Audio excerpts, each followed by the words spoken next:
Well, it's been a rocky few weeks in Congress. House Speaker John Boehner surprised everyone by announcing his resignation following a visit from Pope Francis. And today, House Republicans postponed a vote on the next speaker after the man many thought would get the job abruptly dropped out. We'll get to that more in just a few minutes, but first to the 2016 presidential election. After months in which the Republican primary seemed to be all Donald Trump all the time, now Carly Fiorina is getting her moment in the spotlight. But is her rise real or just another Republican primary dalliance that won't last? At a Rotary Club lunch in Manchester this week, Carly Fiorina had some swagger in her step. She combined the requisite homage to the Granite State with a bit of self-congratulation. I want to start, if I may, by saying how much I appreciate the first in the nation state of New Hampshire. Not just because I'm surging in the polls. And she told the audience that even if they don't know it yet, she's the Republican candidate they want to watch next November. Whether you're a Democrat, a Republican, or an independent, whether you've made up your mind about which candidate you want to support or not, the truth is most of you in your heart of hearts really want to see me debate Hillary Clinton. I know it's true. Like her fellow Republicans, Fiorina sees America perched on a precipice. The majority of Americans feel a deep sense of disquiet. We feel as though we're losing something. We feel as though we're missing something. And we worry that possibilities are receding. But as she offered her solution, namely much less government, Fiorina struck a more populist tone than her rivals. Here she is arguing that the tax code should be slashed from 73,000 pages to 3. If you're a big company, wealthy, well-connected, you can figure out how to make that tax code work for you. But a small, powerless person cannot. The only way to level the playing field between big, powerful, wealthy, and well-connected, and the small and the powerless, is to simplify.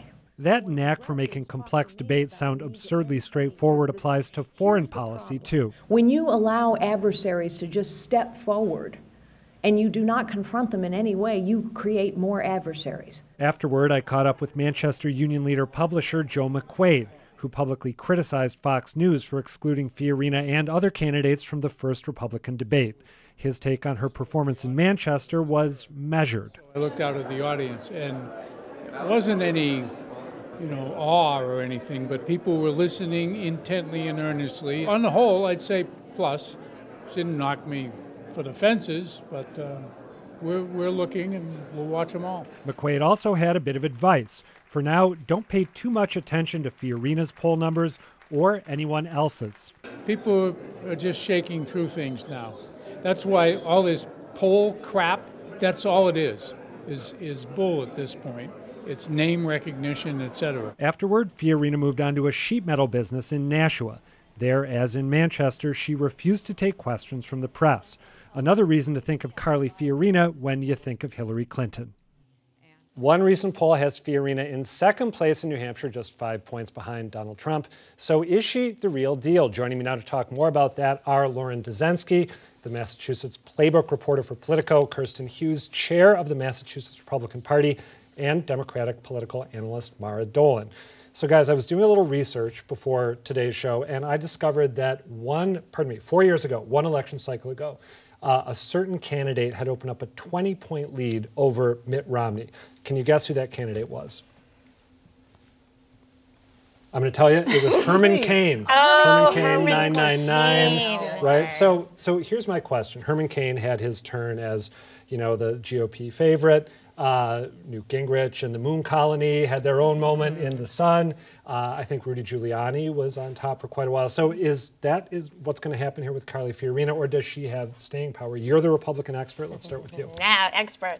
I think she is speaking to something that the Republican electorate, and really the electorate in general, likes about her, and that's that she's an outsider. She's not a political insider. And when you look at the other side, you see Hillary Clinton is the portrait of a political insider and somebody who's uber connected and is just a synonym with Washington and gridlock. So I think that's what's interesting about her to people. Whether she has long-term staying power or not, it's kind of tough to tell. I think that is reserved for folks with the infrastructure and the money, and we'll have to see if she really has that set up. All right, Mara and Lauren, I'd like to get your takes too. What's your prediction?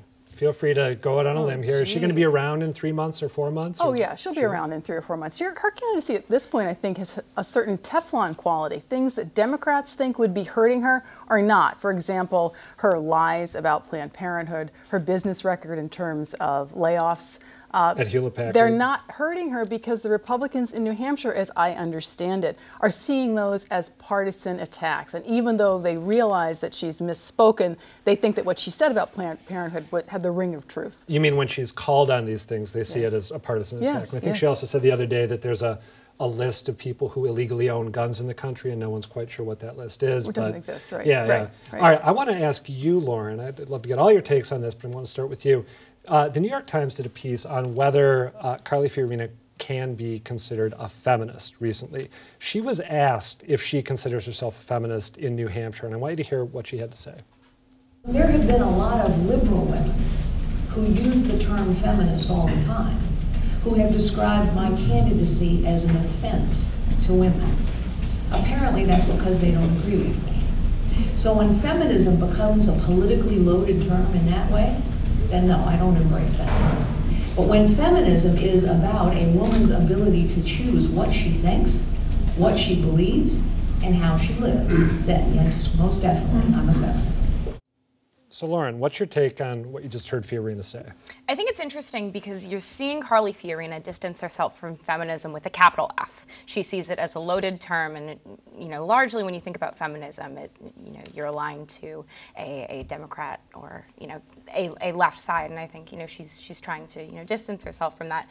Lending to what we were talking about earlier, I think that the rise of Carly Fiorina and the question of whether or not she can withstand the glare of the spotlight, it lends itself to the wackiness that is this 2016 cycle. These are just these strange, different candidates that don't necessarily have the same, they're not checking all the boxes necessarily, but, they're still continuing. And it stands to be seen whether she'll be similar to Herman Cain or any other candidate, but it's certainly fun to watch. What did you guys think of that feminism answer? I mean, you may have had to encounter this over the years as a Republican woman. Do you feel like there's this unfair assumption that conservative women can't be genuine feminists or bona fide feminists? Absolutely. I mean, I have to say, I'm going to out myself as somebody who isn't necessarily the biggest Carly Fiorina fan in the world, and as the Republican on the panel, I have to say that's the best thing that I've heard her say, because it is, as a Republican woman, as somebody who does this day in and day out, that is how you feel, that the feminist movement has been hijacked by the left, and that it's something that you cannot claim as a Republican because they totally discount you. No, you're not a feminist if you vote Republican. That's just ridiculous. So I actually really liked that she said that. Maybe I'll give Carly another look. Mara, briefly, what do you think? Well, feminism isn't just about wanting equal rights for yourself. It's about wanting equal rights for all women. So for a woman to say that she's a feminist but oppose the right of an individual woman to choose what happens to her own body and in her own life is disingenuous. I wish we could keep this convo going, but we got to move on to the wackiness in the GOP House today. Tomorrow marks 2 weeks since House Speaker John Boehner announced he'd be resigning at the end of October. Most in the know figured that Majority Leader Kevin McCarthy would be stepping in, but then came the challenges. Tea Party favorite Jason Chaffetz announced he was seeking the seat. Yesterday, a group of about 40 hardline conservatives called the Freedom Caucus, the group that pushed hardest for Boehner's resignation in the first place, threw their support behind Daniel Webster. Today, Kevin McCarthy dropped out. The GOP vote has been postponed. Boehner now says he'll stay until a replacement is found, and I think we actually have a brief comment from the speaker on this today. Just when I thought I was out, they pulled me back in. A little zany political humor there. Well done. Kirsten, I want to start with you again. Yes. What does what happened today in Washington, D.C. say about the state of the Republican Party nationally at this moment in time? Yeah, I think it shows that there's obviously a struggle, an internal struggle going on. And I think if you talk to John Boehner, he'll tell you that he's been battling that for a while now. So I do think that cooler heads will prevail in the end, and that they will find someone to lead the caucus. But it's just indicative, I think, of an internal struggle which has been going on for a while. Well, and one thing that I find out about this is that it seems to be a struggle in which people who are on one side one day are, the Hunter the hunters become the hunted down the road. I think it was 2 years ago that Kevin McCarthy and Eric Cantor and Paul Ryan were these sort of rising stars who you know, called themselves young guns. They were Tea Party darlings. Now, of course, Cantor is gone. McCarthy's not going to be Speaker. Ryan is still around, could become Speaker. What are the sins of the people who were conservative darlings at one point and then become conservative pariahs, like Kevin McCarthy? Well, I don't know. I mean, they chew them up and spit them out, it seems to me, in the Freedom Caucus and in the House. And if you don't toe the line on absolutely everything, and according to them, towing the line means being unreasonable. You can't do something reasonable that's in the best interest of the country or even in the best interest of the party if it isn't what they want. Lauren, do you think that this, again, zaniness, wackiness, contretemps, hijinks, is it going to benefit Democrats when they try to retake the Senate? The House isn't realistic, but Senate elections coming up, presidential election coming up, will they be able to parlay this to their advantage? I think they're at least hoping to. Yeah. I mean, they can at least say, you know, this never happened to us. We would never, you know, leave the House in such disarray. I mean, you're going to have a tough time as Bernie Sanders surges in the polls against Hillary Clinton to make that argument. Donald Trump. Nonetheless, I mean, I think that, you know, Democrats are obviously going to try and use it to their advantage, but you know what we saw today, and my counterparts in Politico in Washington D.C. have been covering every twist and turn of this. But really, you know, it's just unreal. Then the question, I guess, becomes: do ordinary men and women process this stuff? I mean, it's fascinating for those of us who like to talk about these sort of things on TV shows. Maybe not so much for average Americans. Now, we asked the three of you to nominate a sort of a disruptive, innovative choice to succeed John Boehner as House Speaker. And I understand you all have picks. I have one of my own. Mara, let's start with you. John Klein from the 2nd Congressional District of Minnesota. As Secretary of Education, he has opposed expanding Pell Grants for prisoners, greater notification of the costs incurred with college for prospective students, and his largest contributor is the University of Phoenix. He is also not going to seek re-election. So I think he's a perfect candidate. He can become Speaker of the House, do whatever he wants, and then leave. And just to be clear, he's a Republican? Yes. Okay. I just wanted to make sure. I didn't know if he was some. Yes. I confess, I didn't even know who he was when I heard that he was your pick. So shouldn't have admitted that From on air. Minnesota. Kirsten, what I know it's terrible. It's been a long time. Kirsten, what about you? My pick is Miley Cyrus. Party in the USA. So much edgier than Mars. No offense. Yes. Not fair. I had to pick She is what the leadership does not need right now to you know, bring the troops together. All right. She'd be way too divisive, I think. Okay, Lauren, briefly yours. And I would think that my pick would be zany, but a Brady sketch. We're all familiar with Brady's sketch. Absolutely. We have to have the Massachusetts angle here. We have to have the Massachusetts That's a great angle. image. No, someone, you didn't create that image, right? We have to credit someone. Rich Parr created yes, it. of Massing. Exactly. All right, I want to give you mine very fast.